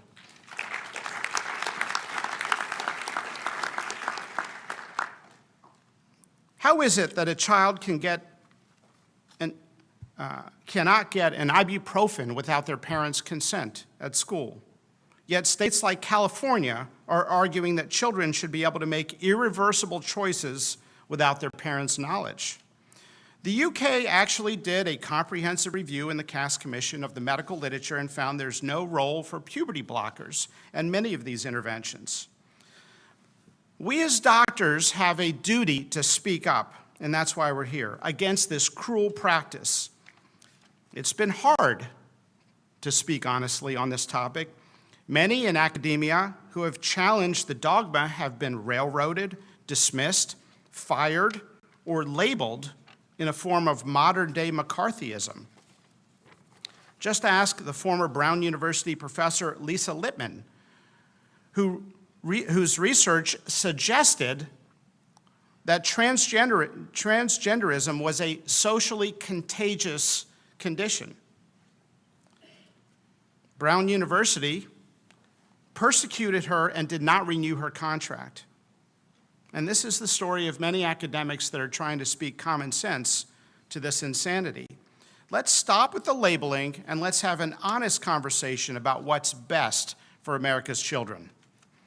Today, the FDA is taking action. We are sending warning letters to 12 manufacturers and retailers for illegal marketing of breast binders for children for the purposes of treating gender dysphoria. Breast binders are a Class 1 medical device with legitimate medical users, such as being used by women after breast cancer surgery.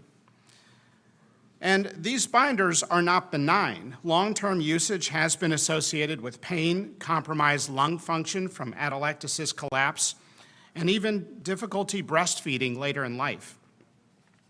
The warning letters will formally notify the companies of their significant regulatory violations and require prompt corrective action. And I want to say thank you, President Trump, for signing the executive order to have us look into this. Thank you to Secretary Kennedy for speaking directly to this issue, to Mehmet Oz for finally ending government-funded sex transition procedures in the United States, to Jim O'Neill for his leadership, Brian Christine, Jay Bhattacharya, to Chloe for sharing her personal experience, to the entire team, to the many members here, Senators Marshall, Cassidy, Langford, Blackburn. You've taken risk and stood up on this topic and stood for what's right. Congressman Wahlberg, Anders, Adderholt, Harshberger, Crenshaw, AG Paxton. It's not easy to speak up on these issues, and you've done it at personal career risk. Thank you for speaking up for American children. It's time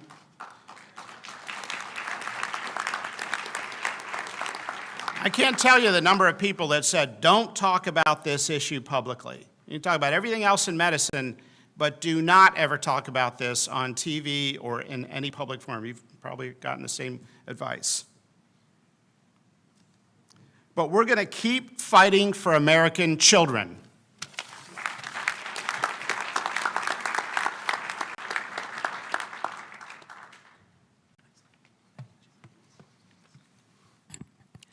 Good morning. I'm Admiral Brian Christine, the Assistant Secretary for Health at the Department of Health and Human Services, and I have the privilege of being the Senior Flag Officer in the Commission Corps of the United States Public Health Service. Welcome to you all, but especially welcome to you, Chloe. Today, we are taking decisive action to protect America's children from chemical and surgical mutilation and to restore evidence-based medicine and gold standard science to the forefront of federal health policy. What we found in our gender dysphoria review was truly alarming. From 2016 to 2019, the number of sex-rejecting procedures performed on children tripled. And despite the mounting evidence of harm and the reversals by European countries, the previous administration and my predecessor were driven by a warped ideology and a radical political agenda. And that is why I am signing this public health message today, to ensure that healthcare providers understand their responsibility to put children's health and safety first. As medical professionals, we have an ethical obligation to provide excellent care to our patients informed by the best evidence we have. And as such, we should refuse interventions that pose risks of unnecessary harm because our first mission is to do no harm. For the safety of our children, medical professionals should refuse to provide puberty blockers, cross-sex hormones, and surgical interventions. Instead, we must prioritize comprehensive psychosocial assessment and support. We must address co-occurring mental health conditions, and we must provide compassionate, developmentally appropriate counseling. And finally, we must educate young families about the incredibly weak evidence for these medical interventions. And let me be clear about this. This is not about politics. It is about science. It is about safety. It is about radical transparency. It is about trust.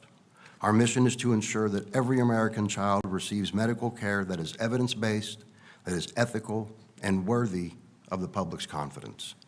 For America to be healthy and great again, we need strong, healthy boys and girls who will have the chance to know the joy of coming together as one and starting their own family one day. And if they are subjected to these vile, sex-rejecting procedures, that cannot happen.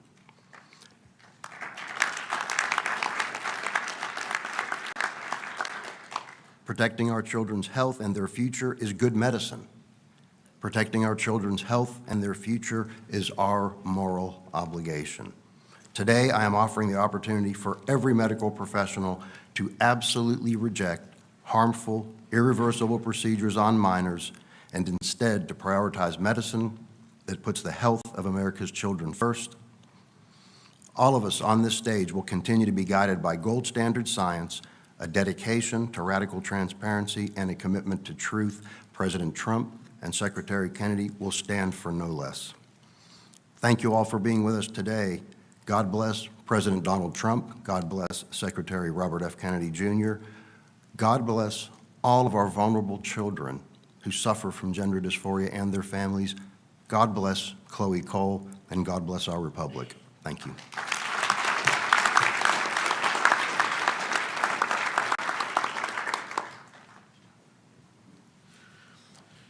I'm Dr. Jay Bhattacharya, the Director of the National Institute of Health.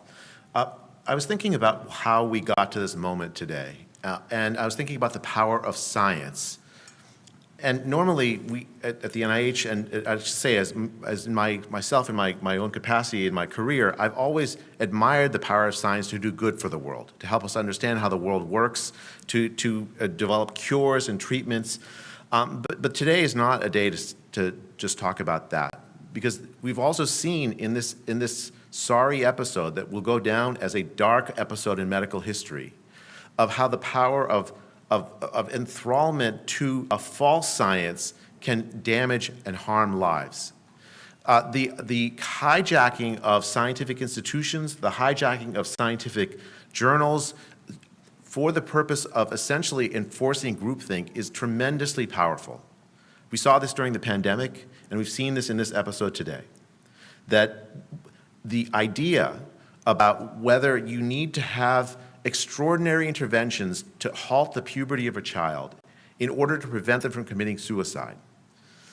That's a scientific question, right? It's more questions, lots of types of questions, but it is at heart a scientific question. Is it true? Is it true that if you don't accede to the desires of a 10-year-old, 11-year-old child who thinks they're the other gender, and allow the doctors to do extraordinary measures, that they're going to kill themselves?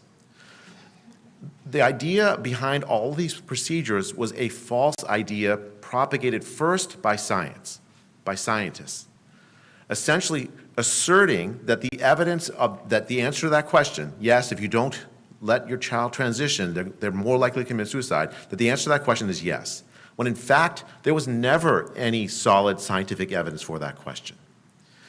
The 300-plus page HHS report, the report that was done in the UK, the CAS report, the Scandinavian reports, all those came and looked at the scientific evidence, and they all came to the same conclusion, that the scientific evidence that the answer to that question is yes is incredibly weak. And so the question is, why did it take so long? Why did it take so long, and how did the first idea come in the heads of people to assert falsely that there was strong scientific evidence to say that you must transition your kid or else they're going to commit suicide? I mean, those are haunting questions for me as the director of the National Institute of Health, because the key idea in science is that when there are extraordinary claims made, you have to question them. Even when you have ideas that are well established, you have to question them. And yet what happened was that there was essentially a groupthink that prevented excellent scientists from speaking up when they should have. The extraordinary courage of the authors of the HHS report, I don't know if you're all here in the room today, is stunning to me, because they stuck their heads up. The extraordinary courage of Chloe Cole, sticking her head up when it was almost impossible to do so. Why was it so impossible? Because the power of science to enthrall minds is almost unmatched in our society. So what do we need to do? First, don't ever let, if you're a parent, don't ever let a doctor tell you, essentially blackmail you into thinking that you must accede to a transition for your child, because if you don't, the child will kill themselves. There's no warrant for that. The scientific evidence does not support that, and we should never, and I'm proud to be part of an administration that is putting an end to that practice.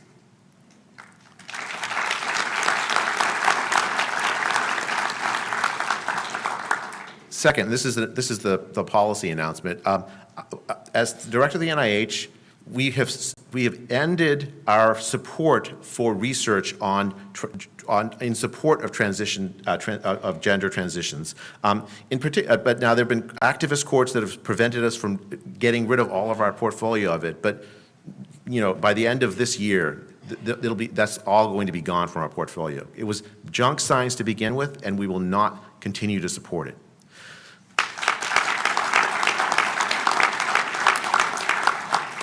Let me tell you an anecdote about this. There was a researcher that the NIH funded that did a study of whether, to answer the question, was it more likely that a child who didn't transition would commit suicide? That researcher found the answer was no. But because the researcher's ideology was so enmeshed in this, because if the answer is no, that means she might get canceled, she refused to release the study, refused to release the data. And we at the NIH have got the data from this researcher and made it available for other researchers to do replication studies and work on. I'll tell you, I think to me that is an absolute violation of what it means to be a scientist. When I find data that disagrees with my priors, my ideas about the way the world works, I change my mind. Actually, the easiest way to always be right, when you're wrong, you just change your mind. It's very simple. That's the beautiful thing about science. So I made the announcement already about no longer funding this, but the second announcement, and this is really, really important to me. There are thousands of kids that have undergone this transition, and many of whom regret having undergone this transition. There are thousands of kids that are in mental distress because they've been through this, families torn apart. We are going to fund science to help them, because what I don't want is for the answers to those families to be based on basically no evidence or presumed knowledge that we don't actually have. We're going to do gold standard science to help those families, to help those kids that are detransitioning or thinking about detransitioning, because we have to follow wherever the evidence leads in order to protect children.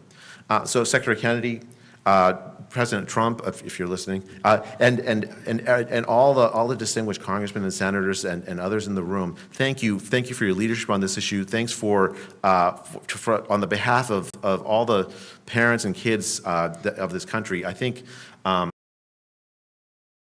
Okay, you were just listening to multiple people there, including Health Secretary Robert F. Kennedy Jr., and they are announcing there will be several new actions to limit gender-affirming care for minors in the United States. Within this press conference that you just watched, again, that was live. It is still ongoing at the moment. They signed a declaration saying that, quote, sex-rejecting procedures, they say, are neither safe or effective treatment for children with gender dysphoria. The health secretary also saying that gender dysphoria will be removed as a disability status. Okay, the FDA, the Food and Drug Administration, also will be sending letters, warning letters, they say, to manufacturers of what are called breast binders, telling them not to market those devices to children. Okay, that is what is coming out of there from that press conference, the news in that. Right now we want to go to Virginia, where we have Governor Glenn Youngkin, who's about to make some statements about the state of Virginia, but also for him and what he believes he's been able to accomplish. We'll go ahead and head to Southwest Virginia at the moment, where Glenn Youngkin and also we're seeing a few others set to give some words. Light much brighter, to tell our story, to highlight the work ethic, our resilience, our potential. I remember when we had the catastrophic flood in Hurley, Virginia, back in 21, on Memorial Day weekend, we got a call. This was before he was even elected governor. And he flew in to Tazewell County Airport. He said, I want this under the radar. And we got in my truck. We went down to Hurley, Virginia, and he walked through the debris. He walked through it was still a mess there. First responders was still there. And he stopped and he talked to victims of that horrendous tragedy. He prayed with them, and he started a campaign that day to raise money. And just within a few short hours, raised over $250,000 for those victims. And Governor, I want to thank you for that, and it's a great day to be here in Southwest Virginia with you and your team. So, without further ado, I want to introduce a legislator that's been in the General Assembly for 14 years, Delegate Israel O'Quinn. And I always love to be on a stage with Israel, because if I don't know the answer, I can just say, ask Israel. Israel really takes his job seriously. He does a great job. Him and his wife, Emily, are dedicated public servants of Southwest Virginia. So, Israel, it's a pleasure to have you. Well, thank you and good morning. Glad to see everyone out this morning. It's certainly an honor for me to be part of our legislative delegation that represents our part of the state. I think where we're standing now, we're closer to 7 or 8 other state capitals than we are to our own. And so that's something that is always in the front of our mind. Certainly, I'm both excited but also sad to be with you here today. I'm sad because we have an era coming to a close, and over the last several weeks, and particularly as I was putting these notes together, reflected back on Governor Youngkin's tenure, and you couldn't help but be sad that is in fact drawing to a close, because it's been a good run, and Southwest Virginia is better for it. And the old saying goes, time flies when you're having fun, and that really is the truth. The last 4 years have absolutely flown by. But I'm also excited to be here with you to celebrate Southwest Virginia. And by extension, the work that has been done by the governor and his administration. And I'm so grateful for the resources and the focus that's been placed on Southwest Virginia over the last 4 years. I'm really the most grateful for the gift of time that the governor's given us. He's been here time and time again. And a lot of times we joke amongst ourselves that we haven't seen the governor in the last week, so we better check in and make sure he hasn't fallen ill with the flu, because otherwise we know he'd be back down here the next week. But seriously, Senator Hackworth is right. Southwest Virginia has never had the attention from a governor that we have had from Governor Youngkin. And regardless of political party, I would defy you to name a governor since 1619 that spent more time in Southwest Virginia than Governor Youngkin has. And from signing landmark legislation to providing budgetary resources to leading hurricane recovery efforts to the additional announcements he's going to make today, Southwest Virginia has been the focus of our governor, and we really appreciate it, Governor. It's now my honor to introduce someone who really needs no introduction. And a lot of times you hear people say, so-and-so needs no introduction. No, they need an introduction. People actually don't know them. Not true with this guy. Delegate Kilgore has represented this district since 1994 and was just reelected to his 17th term. He graduated from right here at what was then Clinch Valley College and has always called Southwest Virginia home. He now serves as the House Republican leader and has just done so much for our region. So please welcome my friend Delegate Terry Kilgore.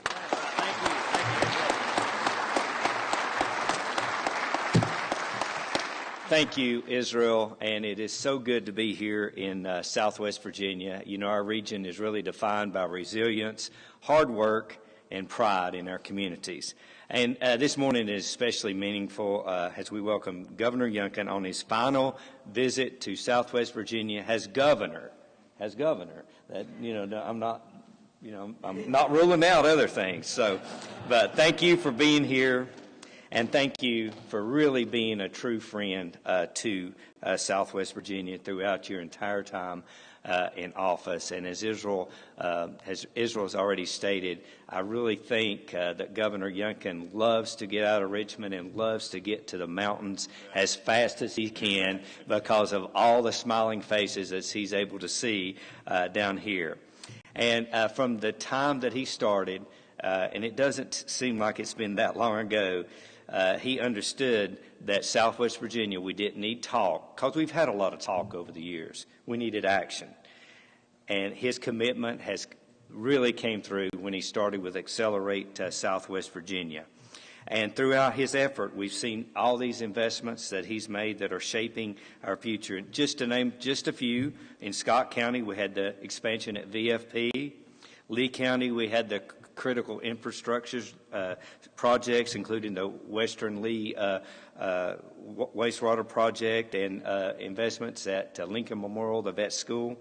In Wise County, we had Project RAP that is really taken off, and numerous other projects across other counties. That's just amazing as to what's been done. And also, Governor, throughout your time, you've recognized UVA Wise has critical asset to Southwest Virginia, and you've supported this institution through investments in higher education, workforce development, campus growth, and helped ensure us that our students here have access to these opportunities and that our employers have skilled workforce that young people can build a future here without leaving home.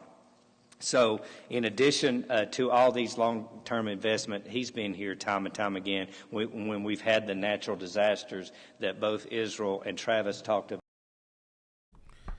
Okay, it doesn't look like we're going to be able to get to the governor's words here prior to the end of our stream, but maybe we'll record it here in a few moments. We are out of time here for this stream. We will be back at 1 to 3, though, for Live Impact News.